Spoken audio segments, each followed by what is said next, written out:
Në gjysmë maratonon Yizhuang në Pekin të Kinës, robotët vrapuan së bashku me njerëzit si dëshmi e qartë e përpjekjeve të Kinës për të kryesuar një garë shumë më të madhe se kaq, atë globale për teknologjinë më të avancuar.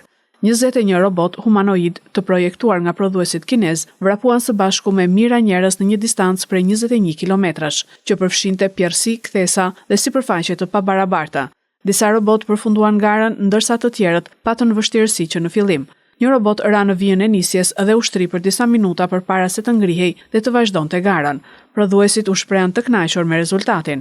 Ishte shumë mirë. Ne i kishim vënë vetes 3 objektiva, së pari të fitonim kampionatin, së dyti të përfundonim të gjithë gjysmë maratonën sikur me një robot të vetëm, një objektiv shumë i rëndësishëm për ne, dhe së treti të përfundonim garën për më pak se 3 orë.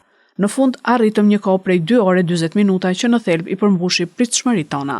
Edhe pse robotët janë shfaqur në maratona në Kinë edhe në të kaluarën, kjo përbën të parën herë që ata garonin kundër njerëzve gjatë një gjysmë maratone.